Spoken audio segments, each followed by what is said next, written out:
What's up guys, Pete here and welcome back to the show. Today we're going to be looking at a sharpening stone from the company 3-Way Cut.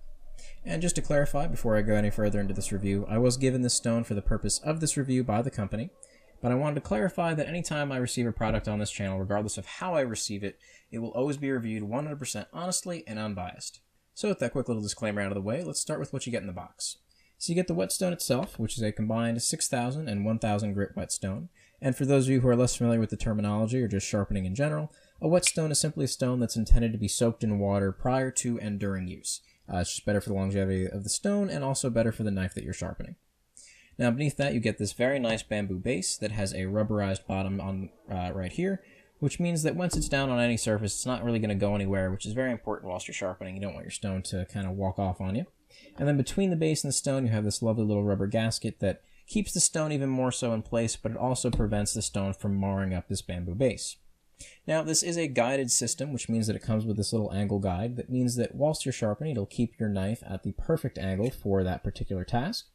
Now, it's a little comical to see here, but if this were a larger 10-inch chef's knife, you'd get the picture a little bit better. Basically, it just has these little ceramic inserts here that allow you to ride on the stone and keep a constant angle whilst you're going through. So for those of you who are a little less familiar with freehand sharpening or just starting to learn sharpening, it comes with this handy little guide so that you don't have to do it on your own and so that you can keep a fairly constant angle for your first few times sharpening. Now for some pros and cons, let's start with the stone itself.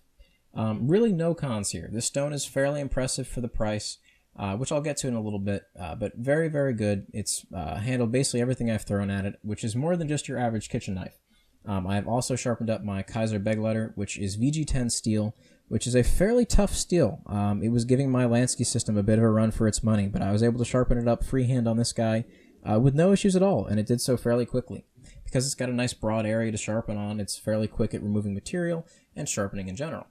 And those two grits again mean that you're able to either do some final polishing with the 6,000 grit, if you just needed to touch up a blade, for example, or if you need to start, not quite from scratch, but you've got a little bit more work to do, you can start on the 1,000 grit and get some real work done pretty quickly.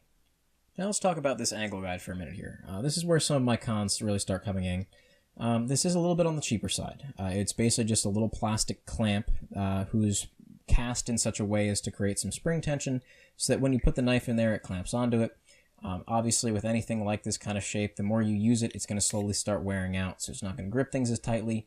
Or if you use a slightly larger kitchen knife, then it's going to stretch it further. It's not going to work with some of the thinner knives over time. However, it feels fairly durable. I've only had this thing for about a month, but I'd say this should last you a good while before you start seeing any signs of distress like that. Now, my major con here, however, is these two little rails here. These are ceramic inserts, I believe. They're certainly hard enough to skate across this like glass without any real issue. The problem I have with them is that if you can look on the ends here, they're not rounded off or anything. They're just cut clean off. It's going to be kind of hard to see, unfortunately.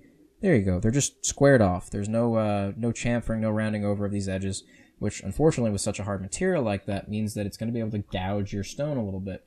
And there were a few times when I wasn't paying attention, my angle wasn't quite right, and I actually took some pretty deep scores out of the 1,000 grit side. It's a slightly softer stone, it feels like, than the 6,000, because I did the same thing on the other side a couple of times, but this side really shows those deep wounds.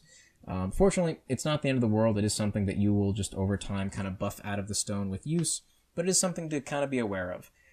This angle guide is a little bit cheap, which, again, for the price you're paying is fairly reasonable.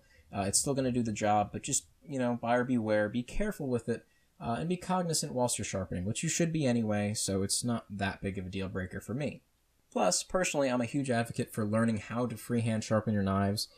For knives such as this one that might be a little bit smaller or perhaps have an odd shape to them, it's very important to know how to sharpen freehand. Plus, you just might not always have this. You might lose this one day, or you might be out in the field and all you have is a rock to sharpen on. So it's very important to learn how to freehand sharpen your knives as well.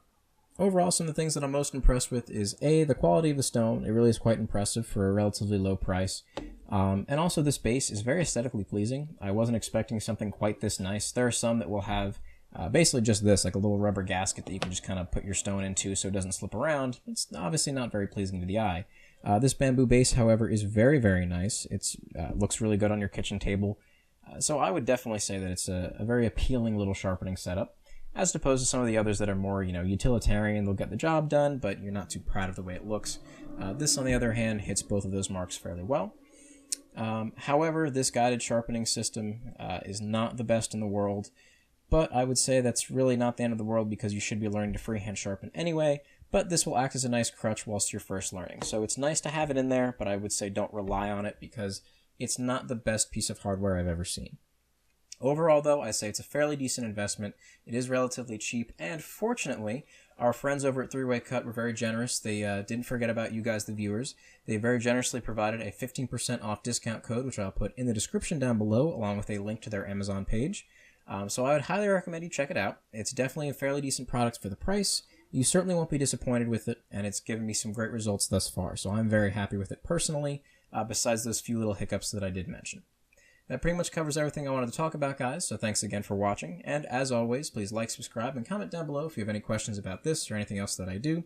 And as always, guys, please keep your edges sharp and your mind sharper, and I'll see you in the next one.